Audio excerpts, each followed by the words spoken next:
चालाक लड़की और जमींदार। एक गरीब किसान था। एक दिन वो जमींदार के पास गया और बोला, महाराज, मैं आपसे कर्ज मांगने आया हूँ।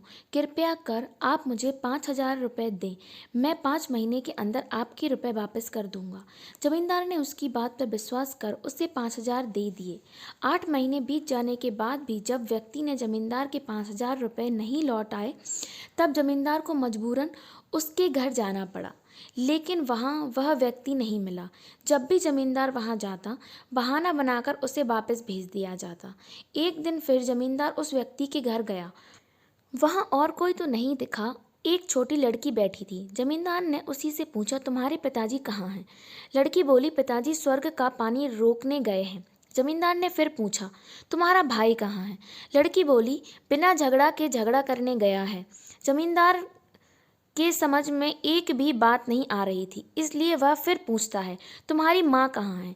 लड़की बोलती है, माँ 1 से 2 करने गई हैं। जमींदार उसके इस उल जलूल जवाब से खींच गया। वह गुस्से से पूछता है, और तुम यहाँ बैठकर क्या कर रही हो? लड़की हंसकर बोली, मैं घर बैठ संसार देख रही हूँ।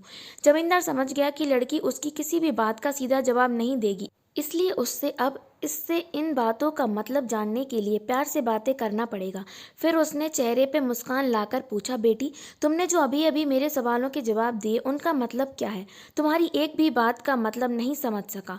वह मुझे सीधे साधे उनका मतलब समझाओ। लड़की ने भी मुस्कुरा कर पूछा, अगर मैं सभी बातों का मतलब समझा दूं तो आप मुझे क्या देंगे? जमींदार के मन में सारी बातों को जानने की तीव्र उत्कंठा थी। वह बोला, जो मांगोगे वही दूंगा। तब लड़की बोली, आप मेरे पिताजी का सारा कर्ज माफ कर देंगे तो मैं आपको सारी बातों का अर्थ बता दूंगी।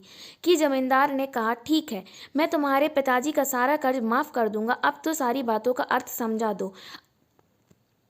लड़की बोली, महाराज, आज मैं आपको सारी बातों का अर्थ नहीं समझा सकती। कृपया कर आप कल आएं, कल मैं जरूर बता दूंगी। जमींदार अगले दिन फिर उस किसान के घर गया। आज वहाँ सभी लोग मौजूद थे। वह किसान, उसकी पत्नी, बेटा और उसकी बेटी।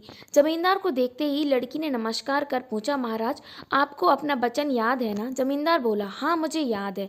तुम अगर सारी बातों का अर्थ बता दो तो मैं तुम्हारे पिताजी का सारा कर्ज माफ कर दूंगा।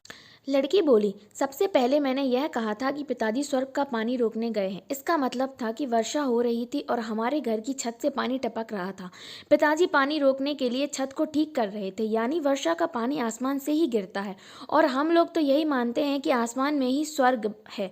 बस पहली बात का अर्थ यही है। दूसरी बात मैंने कही थी कि भैया बिना झगड़ा के झगड़ा करने गया है। इसका मतलब था कि वह रगने के कांटे को काटने गए थे। अगर कोई भी रंगने के कांटों को काटेगा तो उसके शरीर में जहाँ तहाँ कांटा गड़ ही जाएगा, यानी झगड़ा नहीं करने पर भी झगड़ा होगा और शरीर पर खरोच आएंगे। जमींदार उसकी बातों से सहमत हो गया और मन ही मन उसकी चतुराई की प्रशंसा करने लगा। उसने उत्सुकता के साथ पूछा, और तीसरी चौथी बात का मतलब क्या था? लड़की बोली, महाराज, तीसरी बात मैंने कही थी कि माँ 1 से 2 करने गई हैं। इसका मतलब था कि माँ अरहर के दाल को पीसने, यानी उसे 1 का 2 करने गई थी। अगर साबुत दाल को पीसा जाए तो 1 दाना का 2 भाग हो जाता है। और आखिरी बात का मतलब यह था कि उस समय मैं भात बना रही थी और उसमें एक चावल निकाल कर देख रही थी कि भात पूरी तरह पका है कि नहीं। इसका मतलब ये है कि मैं एक चावल देखकर ही जान जाती हूँ कि पूरा चावल पका है कि नहीं, अर्थात चावल के संसार को मैं घर बैठे देख रही थी। यह कहकर लड़की चुप हो गई। जमींदार सारी बातों का अर्थ जान चुका था। उससे लड़की की बुद्धिमानी भरी बातों से आश्चर्य में डाल दिया था। फिर जमींदार ने कहा, बेटी, तुम तो बहुत चतुर हो, पर एक बात समझ में नहीं आई कि यह सारी बातें तो तुम मुझे कल भी बता सकती थी, फिर तुमने मुझे आज यहाँ क्यों बुलाया? लड़की हंसकर बोली, मैं तो बता ही चुकी हूँ कि कल जब आप आए थे तो मैं भात बना रही थी। अगर मैं आपको अपनी बातों का मतलब समझाने लगती तो भात गीला हो जाता या गल जाता तो माँ मुझे पीटती। फिर घर में कल कोई भी नहीं था। अगर मैं इनको बताती कि आपने कर्ज माफ़ कर दिया है तो यह मेरी बात का विश्वास नहीं करते। आज आपके मुंह से सुनकर कि आपने कर्ज माफ़ कर दिया है, जहाँ इन्हें इसका विश्वास हो जाएगा वही खुशी भी होगी। जमींदार लड़की की बात सुनकर बहुत ही प्रसन्न हुआ। उसने अपने गले से मोतियों की माला निकालकर उसे देते हुए कहा, बेटी, यह लो अपनी चतुराई का पुरस्कार। मैं पिताजी का कर्ज तो मैं माफ़ कर ही चुका हूँ। अब तुम्हें या तुम्हारे घर वालों को मुझसे बहाना नहीं बनाना पड़ेगा। अब तुम लोग निश्चिंत होकर रहो। अगर फिर कभी किसी चीज़ की ज़रूरत हो तो बेझिझक होकर मुझसे कहना। इतना कहकर जमींदार लड़की को आशीर्वाद देकर चला गया। लड़की के परिवार वालों ने उसे खुशी से गले लगा लिया।